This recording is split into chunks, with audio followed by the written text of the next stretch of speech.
வணக்கம். நீங்கள் இணைந்திருப்பது உதயன் டிஜிட்டல் வலையொலியின் பிரதான செய்திகளுடன். செய்தி தொகுப்பு உதயன் டிஜிட்டல் செய்தி பிரிவு. செய்திகளுடன் இணைந்திருக்கும் நான் லிஷா தரணீஸ்வரன். யாழ்ப்பாண சிறைச்சாலை உத்தியோகஸ்தரின் வீட்டுக்கு வன்முறை கும்பல் ஒன்று தீ வைத்துவிட்டு தப்பி சென்றுள்ளது.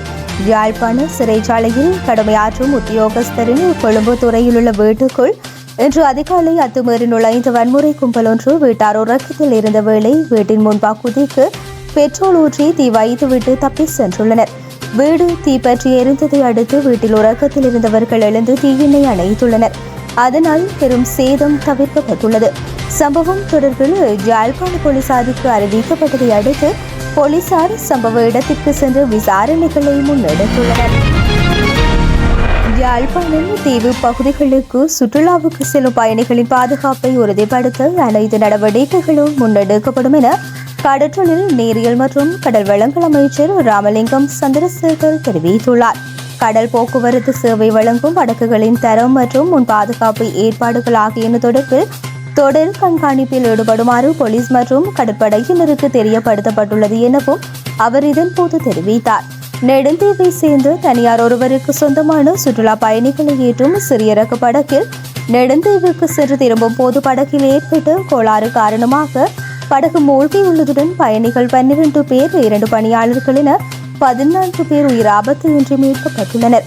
குறைந்த சுற்றுலா படகில் இருந்து வெள்ளை கொடி காட்டுவதனை அவதானித்து அவ்வழியே சென்ற நெடுந்தீவு தனியார் படகான சபரேஸ் படகு பணியாளர்கள் விரைந்து செயற்பட்டு கடலில் மூழ்கியவர்களை காப்பாற்றியதுடன் கடற்படையினரும் முழு வீச்சுடன் செயற்பட்டுள்ளனர். இவர்களுக்கு எனது நன்றிகளையும் பாராட்டுகளையும் தெரிவித்துக் கொள்கின்றேன். கடல் பயணத்தின் போது பின்பற்ற வேண்டிய முன் பாதுகாப்பு ஏற்பாடுகள் தொடர்பில் உரிய அறிவுறுத்தல்கள் ஏற்கனவே விடுக்கப்பட்டுள்ளன. அவை முழுமையாக பின்பற்றப்பட வேண்டும் எனவும் தெரிவித்தார். ஜெர்மனியில் இருந்து விடுமுறைக்காக யாழ்ப்பாணத்துக்கு வந்த நபர் ஒருவர் 10 பேருடன் சேர்ந்து இளைஞர் ஒருவரை மூர்க்கத்தனமாக தாக்கியது. அந்த இளைஞர் படுகாயங்களுடன் யாழ்ப்பாணம் போதனா மருத்துவமனையில் சேர்க்கப்பட்டுள்ளார்.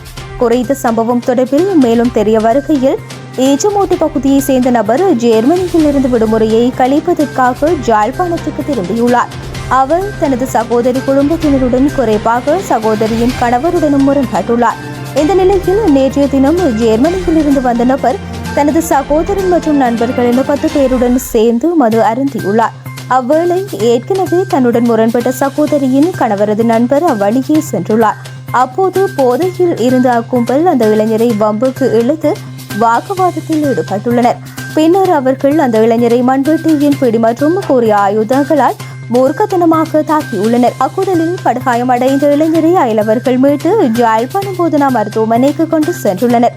இந்த தாக்குதல் தொடர்பில் யாழ்ப்பாணம் போலீசாருக்கு அறிவிக்கப்பட்டதை அடுத்து போலீசார் விசாரணைகளை ஆரம்பித்துள்ளனர். தாக்குதல் நடாத்திய 11 பேரும் தலைமறைவாகியுள்ள நிலையில் அவர்களை கைது செய்வதற்கு போலீசார் நடவடிக்கை எடுத்து வருவதாகவும் ஜெர்மனியில் இருந்து வந்த நபர் மீண்டும் அந்நாட்டிற்கு தப்பி செல்லாதவாறு தீவிர விசாரணைகளிலும் நடவடிக்கைகளிலும் போலீசார் ஈடுபட்டு வருவதாக தெரிவித்துள்ளனர். வவுனியா கூமாங்குளம் பகுதியில் கடந்த வெள்ளிக்கிழமை மரணித்தவர் மாரடைப்பு காரணமாகவே மரணமடைந்துள்ளதாக சட்ட மருத்துவ அதிகாரி MDR நாயக்கரத்னே தெரிவித்துள்ளார். கடந்த வெள்ளிக்கிழமை இரவு வவுனியா கூமாங்குளம் பகுதியில் மோட்டார் சைக்கிளில் சென்ற நபர் ஒருவர் வீதியில் விழுந்து மரணமடைந்திருந்தார்.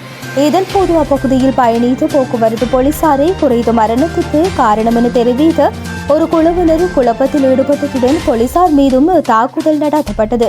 மரணம் தொடர்பில் விசாரணை செய்ய சென்ற போலீசார் மீது அப்பகுதியில் குழுமியிருந்தவர்கள் தாக்குதல் நடாத்தியதாகவும் அதில் 5 போலீசார் காயமடைந்ததுடன் போலீசாரின் 2 மோட்டார் சைக்கிள்கள் மற்றும் கப்ரக வாகனம் ஒன்றும் சேதமடைந்துள்ளது. இந்த நிலையில் அப்பகுதியில் மரணித்த 58 வயதுடைய ராமசாமி அந்தோணி பிள்ளை என்பவர் உடற்கூட்டு பரிசோதனை வவுனியா மருத்துவமனையின் சட்ட மருத்துவ அதிகாரி MDR நாயக்கரத்னே முன்னிலையில் இடம்பெற்றது. இதன்போது மரணித்தவரின் உடலில் புதிய காயங்கள் எதுவும் இல்லை எனவும் வலது காலில் பழைய வடுக்கள் காணப்படுகின்றது எனவும் இதயத்தின் முன்புற பகுதியில் கடுமையான இரத்த உறைவு உருவாக்கம் காணப்படுகின்றது எனவும் இதயத்தின் தசை பகுதி மற்றும் இரத்த மாதிரி கொழும்புக்கு ரசாயன பகுப்பாய்வுக்காக அனுப்பி வைக்கப்பட்டுள்ளதுடன் மாரடைப்பு காரணமாகவே அவர் மரணமடைந்துள்ளதாகவும் தெரிவித்துள்ளார். அமெரிக்க ஜனாதிபதி டொனால்ட் ட்ரம்ப் இலங்கையில் இருந்து அமெரிக்காவுக்கு ஏற்றுமதி செய்யப்படும் சகல பொருட்களுக்கும் 30% பரஸ்பர தீர்வு வரியை விதித்துள்ளார். இது நாட்டின் ஏற்றுமதிகளின் மீது கடுமையான எதிர்மறையான தாக்கத்தை ஏற்படுத்தும். இதை அரசாங்கம் எவ்வாறு எதிர்கொள்ளப் போகின்றது என எதிர்க்கட்சித் தலைவர் சஜித் பிரேமதாச கேள்வி எழுப்பியுள்ளார். அவர் மேலும் தெரிவிக்கையில், இந்த வரி விதிப்பு ஆடை, தேயிலை, ரப்பர், தகவல் தொழில்நுட்பம் மற்றும் மேம்படு துறைகளுக்கு கடுமையான எதிர்மறையான தாக்கத்தை கொண்டு வரும். நாட்டின் ஏற்றுமதியில் 26.4% பங்களிப்பை பெற்றுத்தரும் ஏற்றுமதி தளமாக அமெரிக்கா உள்ளது. 2024ஆம் ஆண்டில் நமது நாட்டின் ஏற்றுமதி மதிப்பு $3.8 பில்லியன் ஆகும். 30% தீர்வு வரி விதிக்கப்படுவதால் ஏற்றுமதி வர்த்தகம் கடுமையான நெருக்கடிகளை எதிர்கொள்ளும். தற்போதைய அரசாங்கம் இந்த பிரச்சினைக்கு சிறந்த தீர்வை காண தன்னால் முடிந்த அனைத்தையும் செய்திருக்கின்றதா என்ற கேள்வி மத்தியில் காணப்படுகின்றது. இரு நாடுகளுக்கும் இடையில் பேச்சு நடாத்தி பின்பற்ற வேண்டிய ஒழுங்குகள் சரியாக பின்பற்றப்பட்டதா என்பது பிரச்சினை இருக்கின்றது. இந்த பிரச்சினைக்கு அரசாங்கம் வழங்கும் பதில்களும் தீர்வுகளும் என்ன?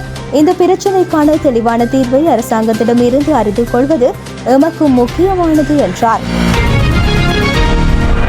இந்திய வெளிவிவகார அமைச்சர் எஸ். ஜெய்சங்கர் சீனாவுக்கு உத்தியோகபூர்வ பயணம் மேற்கொண்டுள்ளார்.